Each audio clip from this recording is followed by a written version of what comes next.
What is it? KASONGO,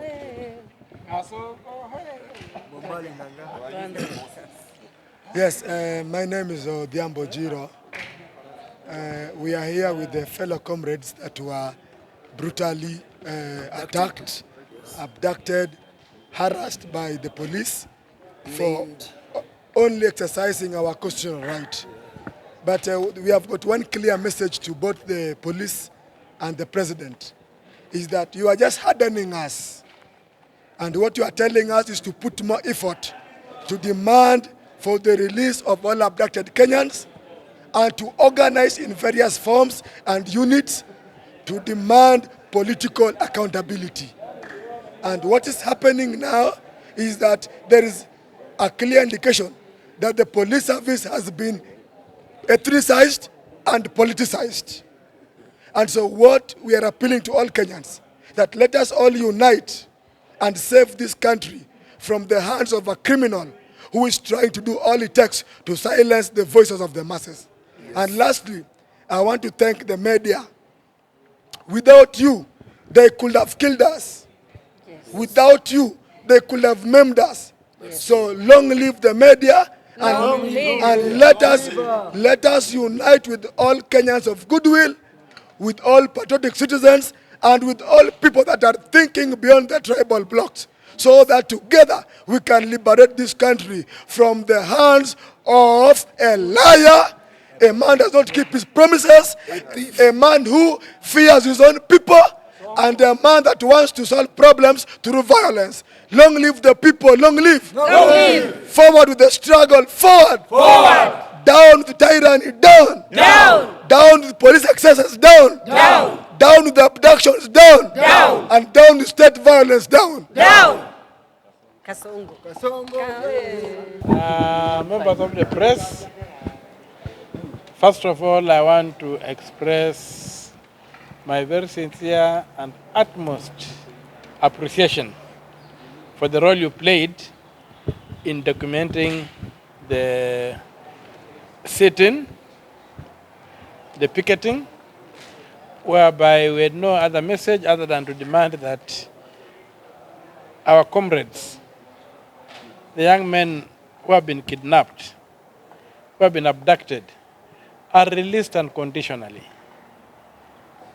I don't even believe that I've made any mistake, because if they had made a mistake, I'm sure they would have been prosecuted. If they had breached any law, I'm sure they would have been prosecuted.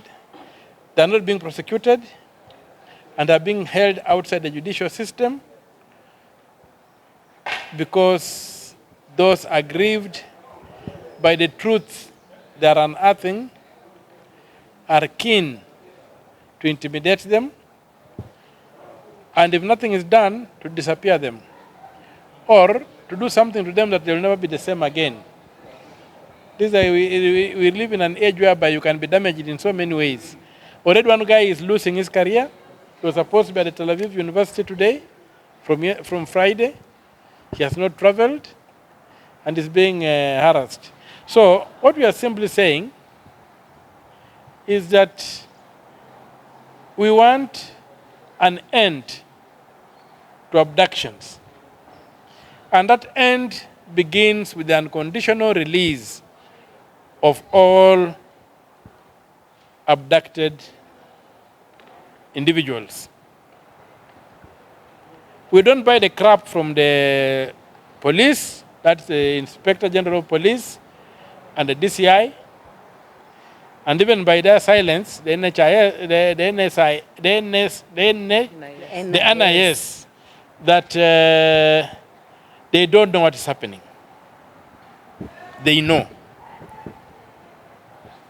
And the fact that they know is that not only have Kenyans been abducted, but foreign nationals have been abducted, and documents produced in foreign courts that they were abducted with the complicity of the Kenyan state.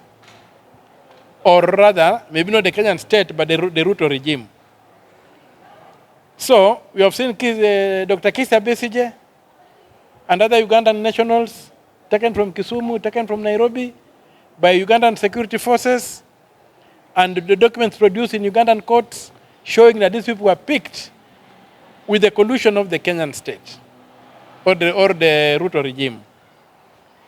Also, you saw the Turkish nationals abducted and they surfaced up in Turkey. There's no way you can abduct somebody and put them on an airplane at Jomo Kenyatta airport and fly him out without the knowledge and complicity of the state. Or even by the state itself doing it. So, this culture of abductions, Mr. Ruto, stop it. We know during the ICC trials, so many Kenyans were abducted and they went lost. I lost a friend in Nyeri who was abducted until today. We don't know where he went. There was a young man in Nyeri who was a very active civil society fellow. He got abducted. To date, we don't know where he went. Just because he was a witness at the ICC. This culture cannot be allowed to continue. This country is greater than Mr. Ruto, and Mr. Ruto cannot run this country like it is lesser than him. It's a very painful day where we are, and we are demanding that these abductions end. The High Court has given orders that these people must be produced within 7 days, in the case I filed. And I assure you, as day follows night, if the 7 days expire without these people being produced, we are back on the streets. Are you ready? Yes. Are you ready? Luta continua. So we are going to go back on the streets until every Kenyan is accounted for.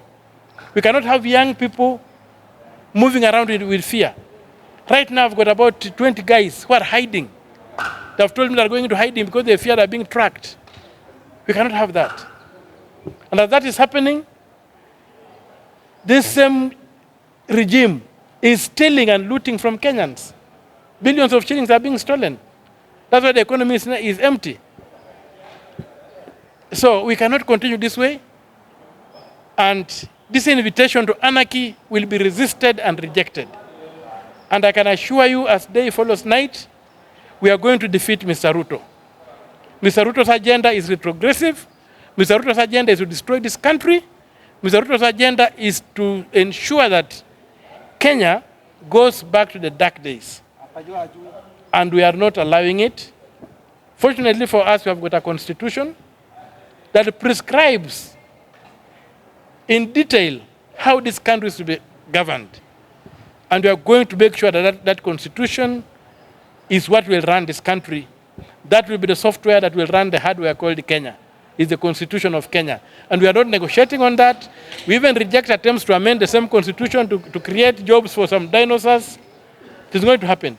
We must implement the constitution the way it is as the way forward. It's not negotiable. And human rights are the tip of the spear in that constitution. So we're asking Mr. Ruto, if he still makes use of his brain, to stop what he's doing, to release these innocent Kenyans, and to stop these abductions, just as he promised in Bondo, in Homa Bay. He admitted on national TV that he's behind these things. Yes. And also, Article 143 grants Mr. Ruto immunity as President of Kenya, or for the time he serves as President of Kenya. But Clause 4 of the same article denies him immunity for this kind of actions, abductions, which are criminal acts under international law. So we are also going to test our courts by dragging Mr. Ruto to those courts and see what comes of it. We are not going to allow this country to go to the dogs. Mr. Ruto is a very small thing in this country, just like I'm a very small thing in this country, just like everybody who is a small thing in this country, with one ID. And when we die, we shall be thrown into a small hole, but the country called Kenya will continue. Kenya is eternal, each one of us is mortal. And that's what we must realize. And if Mr. Ruto does not understand that plain statement, let him put it in a cup of tea or roll it up in a roll of bang and smoke it. It might get to his head that way. We cannot afford this. All these small boys being targeted, being tortured, and sleeping on cold floors, just because they sat down and demanded that the abductees be accounted for. I've been run around at night that I've received orders from above that Gigiri police station is too comfortable. I should be taken to a police station where I will suffer. But whoever gave that order did not know that the toilets in Kamkunja are cleaner than the toilets in Gigiri, so I ended up enjoying more. That's how God works. So, please, Mr. Ruto, stop this scam. You swore to defend the Constitution of Kenya, defend it. You are fooling yourself with the sword. But it's written in the Bible that whoever lives by the sword perishes by the sword. So, that's my last remark. Thank you. Just share with us your experience of what happened and how you have been there. Now, you know, this was the number 29 time when I was arrested. So it was just like going through, rehearsing an old play. There wasn't much, but there has been quite, I must say, there was quite some improvement in the facilities. I saw the toilets were much cleaner and where I was taken. And I must say that I was most impressed by Kamkunji, because the last time I was in Kamkunji, about 10 years ago, the toilets were horrible. But right now, they have got, the things are working. The only thing, they've got too many rats. The last time we were there were no rats. There were too many rats in Kamkunji. And in Gigiri, they've got horrible toilets, still the same old toilets that were there when I last visited that place. So I think that my experience may not be as important, because when you throw me in a police cell, I just lie on the floor and fall asleep. So maybe the people who are learning it for the first time could be, people might be able to have something to write home about. For me, there was nothing. As for the tear gas, it was a waste of taxpayers' money. Raining all that amount of tear gas when people are sitting down is idiotic. And we are going to take specific action against the OCS Central for doing what he did. A peaceful demo to the script as prescribed by the Constitution. We're even sitting down, controlling ourselves with a chain. He begins tear gassing us. There are court orders against using tear gas. And we are going to make an example of this guy. And I also want to warn Mr. Ruto, don't think that you'll go to a tribe and get rogue officers from your tribe and use them to undermine the rule of law in Kenya. Because what is emerging is that some of these people who are doing these excesses are being plucked from Ruto's tribesmen. But I'm also very happy that the Gen Z, who are on the forefront, fighting for change, are from Ruto's tribesmen. So the move to be not tribal is going to succeed. So the Kenya police force, the police service, must be integrated. You cannot come up and form militias made of your tribesmen to begin abducting Kenyans and killing them. Mr. Ruto must stop that bad habit. And he should not think that he's above the law. He's a creature of the law. And I want to tell you, the cells I slept in can handle a president. Yes. We don't need to build a new prison for Ruto. He can comfortably be processed in those cells. So he better correct his act, because the law is going to prevail and will prevail very soon. And he will face the music.